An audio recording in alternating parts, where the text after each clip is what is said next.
Hi, welcome to my YouTube channel knowledge with Raghav. आइए पिछला class को कंटिन्यू करते हैं।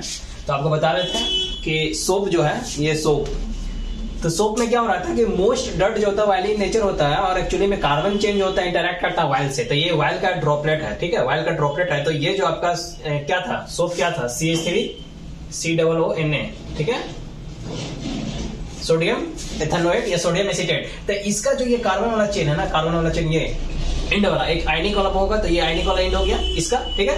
तो इसका इसी तरह से ये सब हो गया। अब ये देखिए, ये एंड क्या कर रहा है, कार्बन चेन वाला इंटरैक्ट कर रहा है वाइल के साथ। तो ये एंड वाला कार्बन चेन वाला इंटरैक्ट कर गया वाइल के साथ, और बाकी वाला और आयनिक एंड जो होता है, ये आयनिक एंड हो गया इसका सोडियम एसीटेट का, सोप का, यानी सोप ही है ना ये, उसमें यही होता है, इंटरैक्ट करता है वाटर से। और ये जो है, जो वाटर से इंटरैक्ट करता है, इधर वाटर है अपना, तो ये इंटरैक्ट, और जो वाटर जो ये डट है उससे ये इंटरैक्ट कर गया वाटर के साथ, ये वाला। अभी देखिए आपको ये और क्लियर होगा, थोड़ा सा और एक्सप्लेन करते हैं। तो इसी स्ट्रक्चर जो फॉर्म होता है इसी को मिसल्स बोलते हैं। तो मिसल्स होता क्या है कि structure form due to the ionic end of soap. Ionic end ये हो गया, ionic end of soap interact कर रहा है किसके साथ, वाटर के साथ, ये इंटरैक्ट कर जाएगा। और वाइल कार्बन चेन इंटरैक्ट करेगा किसके साथ, जो ये इसका जो कार्बन चेन है वो इंटरैक्ट करेगा किसके साथ, वाइल के साथ, ये जो वाइल ड्रॉपलेट है, ठीक है। तो वाइल, यही आपका वाइल ड्रॉपलेट ही क्या होता है, वाइली नेचर जो होता है, मोस्ट डट क्या होता है, वाइली नेचर ही होता है। तो वो जो आपका डट है वो वाइली फॉर्म में ही है, तो नॉट डिजॉल्व इन, और ये क्या होता है, वाटर में डिजॉल्व नहीं करता है। तो एक्चुअली ये इसके साथ इंटरैक्ट करके, और जब आप धोइएगा तो ये लेके इसको निकल जाएगा। ये अटैच हो गया यहाँ, कार्बन वाला एंड जो है सोप का, ये यहाँ से अटैच हो गया डट से।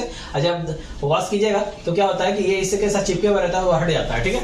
तो ये चीज होता है, इसी को मिसल्स बोलते हैं। If you dissolve soap in hydrocarbon, तो देखिए क्या होता है, हाइड्रोकार्बन में अगर डिजॉल्व कर रहे हैं सोप को, तो दो एंड जो होता है, एक होता है हाइड्रोफिलिक, एक होता है हाइड्रोफोबिक। तो हाइड्रोफिलिक एंड जो होता है वो इंटरैक्ट करता है वाटर के साथ। यहाँ हाइड्रोफिलिक यही हो गया, ये हाइड्रोफिलिक है, वाटर के साथ ये इंटरैक्ट कर रहा है, ठीक है। वाइल के साथ नहीं कर रहा, वाटर के साथ कर रहा है। हाइड्रोफोबिक एंड होता है जो इंटरैक्ट करता है हाइड्रोकार्बन के साथ। तो ये जो होता है, ये हाइड्रोफोबिक एंड जो है वो हाइड्रोकार्बन के साथ इंटरैक्ट करेगा, ठीक है। अब देखिए यहाँ पे नॉट सोल्युबल इन वाटर, ये जो हाइड्रोफोबिक है कभी भी वो वाटर के साथ सोल्युबल नहीं है। तो मान लीजिए कि हम सोप का गिरा है और वाइल की तरफ चला गया, ये हाइड्रोफोबिक एंड मेरा वाटर की तरफ चला गया, तो ये सोल्युबल चूंकि वाटर की तरफ होता नहीं है, तो ये अपने आप को अलाइन करेगा, ये अपने आप को अलाइन करेगा, यूनिक ओरिएंटेशन बनाएगा। और यहाँ पे मान लीजिए कि ये आपका क्लॉथ है, इस पे डट लगा हुआ, तो ये गिरा है हाइड्रोफोबिक एंड। अगर हाइड्रोफोबिक एंड जो है, अगर सपोज करते हैं वाटर की ओर ओरिएंटेड है, इसकी ओर ओरिएंटेड नहीं है, तो ये अपने आप को अलाइन करके ये हाइड्रोफोबिक एंड ये इधर की ओर अलाइन हो जाएगा, ठीक है, इसके साथ अटैच हो जाएगा, और इसको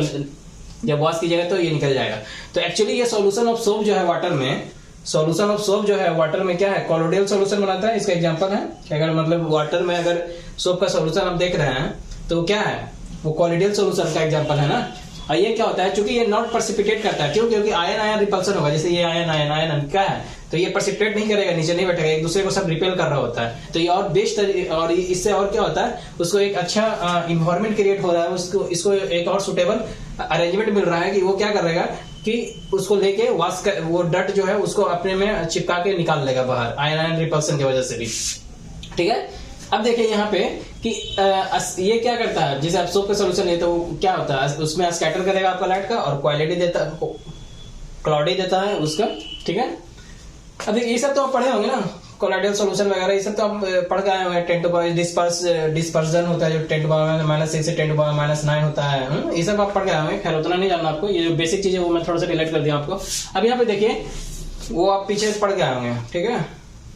अभी यहाँ पे देखिए, अभी मान लीजिए आप हार्ड वाटर लेते हैं, ठीक है। हार्ड वाटर क्या है, हार्ड वाटर जो होता है वो कुछ और नहीं, कैल्शियम या मैग्नीशियम का जो कार्बोनेट के साथ कैल्शियम मैग्नीशियम ले लीजिए, या सल्फेट के साथ या क्लोराइड के साथ कैल्शियम मैग्नीशियम का जो कंपाउंड होता है ना, वही हार्ड वाटर होता है। तो अगर कोई भी वाटर में मिल रहा है हमको मैग्नीशियम का सल्फेट मिल रहा है, यानी MgSO4 हो गया, मैग्नीशियम का क्लोराइड मिल रहा है MgCl2 हो गया, या कैल्शियम का मिल रहा है, या मैग्नीशियम का बाइकार्बोनेट के साथ, हाइड्रोजन कार्बोनेट के साथ मिल रहा है, तो इसका मतलब है कि वो वाटर नॉर्मल वाटर नहीं, हार्ड वाटर है, उसमें अगर है प्रेजेंट तो एक रेन वाटर उठा के लाते हैं जो कि हार्ड वाटर नहीं है। अगर ऊपर का जो भी आपका जो भी पॉल्यूटेंट है, सल्फ्यूरिक एसिड, हाइड्रोक्लोरिक नाइट्रेट, ये सब हटा दीजिए अगर जो भी, तो उसके बाद जो अगर रेन वाटर अगर डायरेक्ट आप लेते हैं और उसका सोप या डिस्टिल वाटर आप उठा लीजिए, तो जो जिसमें कोई इम्प्योरिटी, जो जिसमें कोई हार्डनेस नहीं है, तो उसमें अगर सोप का सोल्यूशन उसमें डालिए, तो उसमें आप फोम का अमाउंट जब ऑब्जर्व कीजिएगा तो इसमें आपको ज्यादा मिलेगा और हार्ड वाटर में कम मिलेगा। क्यों, इसका रीजन क्यों हो रहा है, क्योंकि हार्ड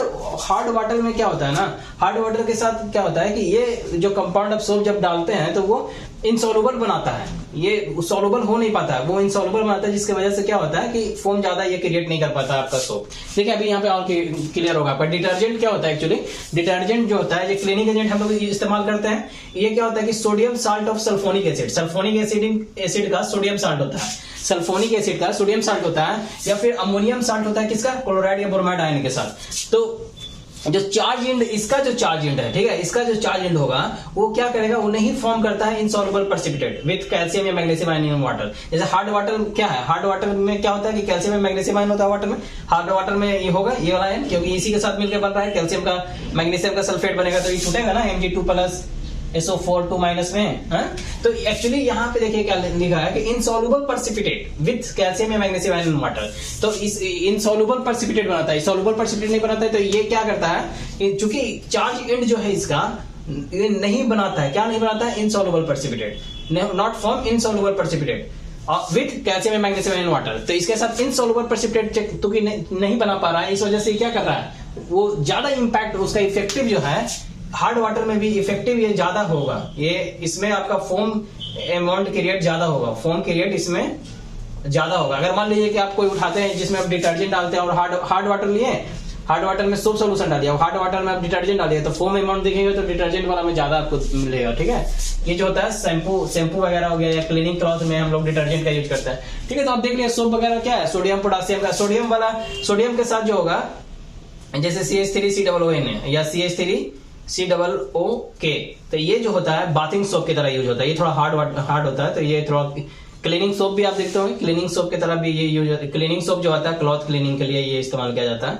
ये नहाने के लिए जो हम लोग यूज करते हैं ना, उसमें ये पोटासियम वाला रहता है, ये सॉफ्ट होता है, तो नहाने के लिए हम लोग ये वाला इस्तेमाल यूज आता है, ठीक है। तो इस तरह से आपका सोप था, इस तरह से आपका डिटर्जेंट था। होप आपको समझ में आया होगा बेसिकली क्या बता रहा हूँ। तो आपको समझ में आ गया होगा। आप देख रहे थे इसमें क्या कि ऑयल जो था वो अपने वाटर में डिजॉल्व नहीं हो रहा था, लेकिन जब हम सोप उसमें मिलाएं तो सोप क्या कर रहा था कि सोप का एक एंड जो ऑयल जो था, ऑयल जैसे जितना भी डट होता है ऑयल का फॉर्म होता है यहाँ बताया, तो जो ऑयल था वो जो आपका सोप था वो ऑयल को चिपका दे रहा है, और इसका जो अगला एंड है वो क्या है, वाटर में डिजॉल्व हो जा रहा था, जिसके वजह से क्या हो रहा था, ये लेके निकल जा रहा था। ये हमारा वॉश कर रहे थे तो हमारा ये डट यहाँ से हट जा रहा था, लेकिन जब हम हार्ड वाटर लाए तो क्या देखें कि ये वाला जो हमारा सोप का ये वाला जो एंड था वो डिजॉल्व नहीं हो पा रहा है, डिजॉल्व हो नहीं पा रहा है, तो डट हमारा निकल नहीं पा रहा है सही से, ठीक है। तो इसके लिए वेल डिफाइन के लिए डिटर्जेंट का इस्तेमाल किया गया, जिसमें आपका इसका जो चार्ज वाला एंड था वो क्या कर रहा था, इसका वाला जो चार्ज वाला एंड था वो हार्ड वाटर में भी क्या हो रहा है, सोल्युबल हो पा रहा है, तो वो लेके निकल जा रहा है, ठीक है। तो इस तरह से वॉश हो जा रहा है। लेकिन अगर वही मान लेते हैं कि आप दो एग्जांपल उठाइए सोप का, और किस में मड्डी आपका क्रडी ज्यादा किस में मिलेगा, मान लीजिए हम हार्ड वाटर का एक एग्जांपल उठाते हैं, ठीक है। एक डिटर्जेंट लेते हैं, एक बीकर लीजिए, एक में हार्ड वाटर डालिए, एक में डिटर्जेंट डालिए, ठीक है।